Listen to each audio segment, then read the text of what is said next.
I've been using the Honor Magic V2 for a week now, and in this video I want to give you my impressions after a full week of using this device exclusively. And in this video we're going to go over display and performance, camera, battery life and charging, software and user experience, and stuff like connectivity, audio quality, and additional features before I'm going to give you my final verdict about the Honor Magic 2 after 1 week of use. And let's start with the displays. And displays are, of course, important for a foldable phone because you not only have one display, but two displays. And in fact, the displays of the Honor Magic V2 are quite excellent. Both displays are LTPO OLED screens with up to 1 billion colors, and they are LTPO, so it means they can dynamically change their refresh rate. The maximum refresh rate of both screens, inner and outer screen, is 120 Hz, and depending on what you're watching, the LTPO screen is able to reduce the refresh rate in order to save battery. Both displays support HDR10 content, and they get pretty bright. The outer display supports up to 2500 nits of brightness, and the inner screen gets up to 1600 nits of brightness. And both displays are also pretty sharp. The outer and the inner display both have a pixel density of 402 ppi. And what also special is both displays support PWM dimming. PWM is short for pulse width modulation, and it's a special technique to reduce brightness of the screen. So reducing the brightness involves turning on the light constantly, and this is done at a specific frequency, and the lower the frequency, the more flicker you have in the screen, and this can cause nausea for some people, and this has a very high modulation width, so to say. It's about 3840 Hertz, and this means there is nearly no screen flicker, and this is good for people who have problems with getting sickness or nausea from looking at dimmed phone screens. So that's also great. Both screens are very responsive. I have absolutely zero problems with touch sensitivity or false touches or something like that. So it's a great screen, or both screens are great to look at, and they're also great to use. Absolutely no problems with the screens. Now let's come to performance. So the phone runs the Qualcomm Snapdragon 8 Gen 2, and a lot of folks were complaining that they didn't use the Gen 3 from Qualcomm, but at least in my case I have no problems with performance.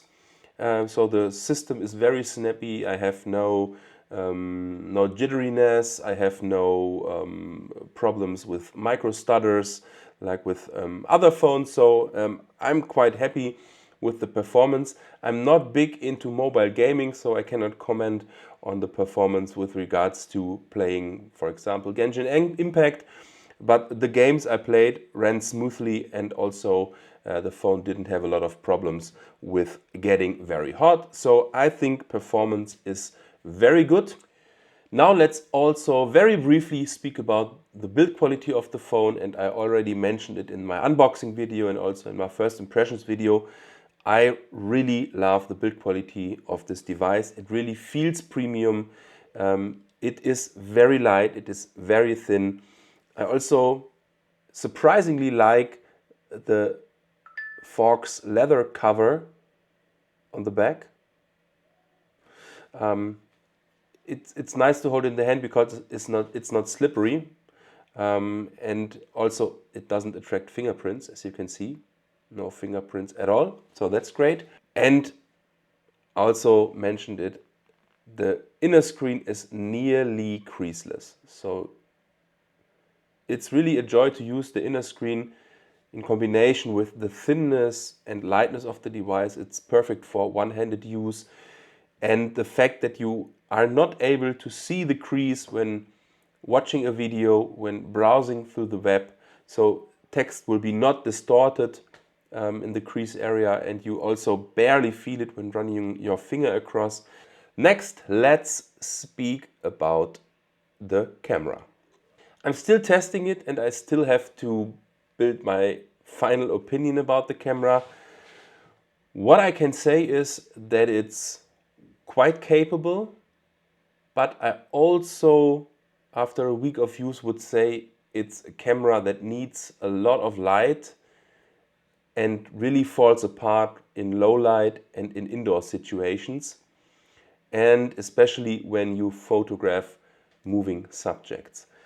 So my use case at the moment is really, I mean, I do a lot of photography outside. I also use it for macro photography, but I also take quite a lot of pictures of my daughter, and she's 3 and moves around a lot, and at the moment in the winter season it's quite dark inside, and so I have a lot of photos with motion blur, and I also get a lot of photos that are quite blurry due to the heavy noise reduction the phone uses to reduce noise. So as of right now, for indoor use and in low light situations, really not the best camera. Outside, when lighting conditions are optimal and there is enough light around, this phone takes exceptional photos. Very, very good. And a side note, and I also plan to do a dedicated video about this, the macro mode of this camera is just awesome. It's as good as the macro mode of the S24 Ultra or the macro mode of the iPhone. In my first impressions video, I also posted some photos I took with this camera, and it's so great mainly due to the fact that you are able to focus very closely. So when you're focusing on an object, the object nearly touches the front glass of the camera. So the magnification factor is really high, and it's really comparable to phones that also market the macro function of the phone. And I didn't read and hear about it in the marketing material and also in videos. I don't know why. Perhaps some people are not so much into macro photography as I am, but this is for someone who likes macro photography on a phone, really an awesome camera. And I also think that the components really play nicely together in terms of efficiency, because also battery life of this phone is awesome, I have to say. So my experience is that when I have around 4 hours of screen on time, I used about 50% of the battery. So didn't manage to get it completely drained in a day of use with watching TikTok, YouTube, browsing the web, having the Pixel Watch connected to it, and also the Oura Ring. So battery life, and I have to say, out of the box is really awesome with this device. And some foldable phones, the Pixel Fold for example, have quite some problems with battery life, especially when you start also using the inner screen a lot. Fantastic battery life, and I think that's a combination of having an efficient processor in combination with a new battery. So they are using the dual silicium carbon technology here, which allows them to make this phone so thin, but at the same time use very energy compact batteries. No complaints here, recommended. And the phone also supports 66 watts wired charging. This means you can top up the phone quite quickly when you run into a problem with low battery. However, it doesn't support wireless charging, so you are not able to use all your wireless chargers in the house. Honor said they were not able to implement a charging coil and at the same time keep the phone as thin as it is, so just wired charging. Now let's speak about software and user experience. And this was a topic I was actually quite uncertain about, because I read a lot of articles and watched videos, and there was a general notion of a lackluster software experience with the Honor smartphone. I have to say, in general, the software is not as feature-rich as, for example, the software of the Samsung Z Fold 5 or the OnePlus Open. so you're not able to kind of fine-tune and configure everything. For example, you cannot use the power button to launch the camera via double pressing it. So there are some quirks. And for example, I don't like the control center as much due to the fonts that are used and how the fonts are wrapping, for example, and I don't know what this AI suggestions field at the top is doing. So control center could be better, but I was mainly interested into multitasking, and I have to say this is perfectly fine for multitasking. I did a separate video on multitasking on the Honor Magic V2, so if you're interested in a deep dive, just watch the video after this one. But I have the option to use two windows side by side. I have the option to use multiple floating windows on top, and I use this all the time to quickly, for example, open the calculator or the messages app or the email app if I want to copy out a verification code, for example. So this is great, and so far there is nothing where I have to say I desperately need and miss this feature. So don't beat me, I also like the Honor Magic V2's software. It could be better, but it's not awful. Then the last point, additional features. So yesterday I found out that the phone actually has an infrared blaster. Some said it doesn't have one, it has one, it's on the top.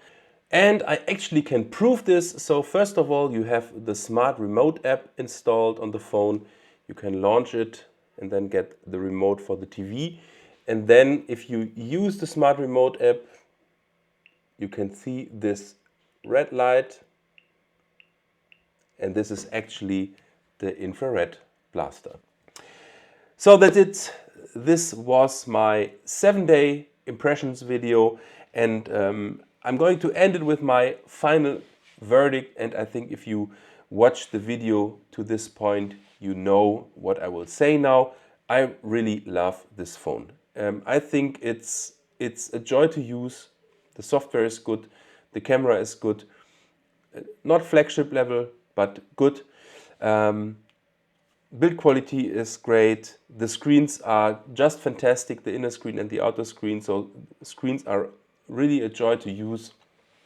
Also, I like multitasking on the device. I don't think that multitasking due to a lackluster software is a problem on this device. It's not as feature-rich as Samsung Z Fold 5 implementation or the implementation of the OnePlus Open, but it's definitely better than multitasking on a Pixel Fold, for example, because of the floating windows. So all in all, I really like this phone and package. My main gripe with it is that it's quite expensive. I mean, the retail asking price is 2,000 euros, and that's, I think, is too much for this phone with this specs. Yes, it's revolutionary in a sense that it's so thin and light, and that they use new batteries and stuff like that. But camera, processor, and all this, I think 2,000 euros asking price is too much, and this unfortunately brings down the price-performance ratio and the value of the phone in total. I mean, for me, I'm making content about it, and I plan to also continue making content about it, and I'm really a tech nerd and always need the latest tech. For me, that's okay, but for a normal user that just wants a new phone and perhaps also just a new foldable phone, I think that's really the big problem of this device at the moment. If you've come this far, thanks for watching. Hope to see you in one of my next videos. Until then, take care and bye.